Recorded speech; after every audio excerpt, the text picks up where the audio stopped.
Hi viewers, welcome to AS Media. Lok Sabha ఎన్నికల వేళ రాజకీయ నాయకుల మధ్య మాటల తూటాలు పేలుతున్నాయి. తాజాగా ప్రధాని మోదీ చేసిన వ్యాఖ్యలకు తనదైన శైలిలో స్పందించారు ఎంఐఎం ఎంపీ అసదుద్దీన్ ఓవైసీ.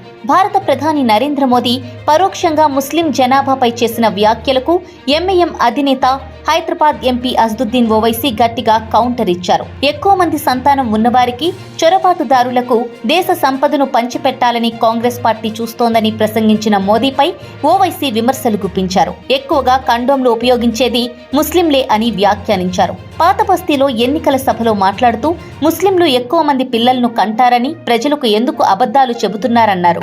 ప్రధాని మోదీ దగ్గర ఉన్న లెక్కల ప్రకారం ముస్లిం జనాభా తగ్గిందని, నిజానికి ముస్లింలే ఎక్కువగా కండోమ్లు వాడుతారని అసదుద్దీన్ పేర్కొన్నారు.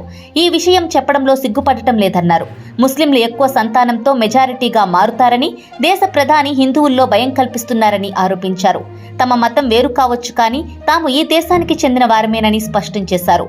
దళితులను, ముస్లింలను ద్వేషించడమే మోదీ ఎజెండా అంటూ విమర్శించారు. రాజస్థాన్లోని బన్స్వారాలో జరిగిన ఎన్నికల ప్రచారంలో పాల్గొన్న ప్రధాని మోదీ పలు కీలక వ్యాఖ్యలు చేశారు.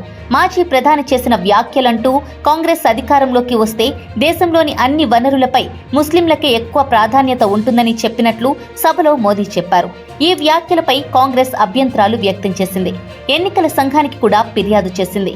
మొత్తం మీద ఎన్నికల వేళ అధికార, ప్రతిపక్షాలు ఒకరిపై ఒకరు హాట్ కామెంట్లు చేసుకుంటూ రాజకీయాలను మరింత వేడెక్కిస్తున్నారు. ఇలాంటి మరిన్ని ఇంట్రెస్టింగ్ వీడియోల కోసం ప్లీజ్ సబ్స్క్రైబ్ AS Media.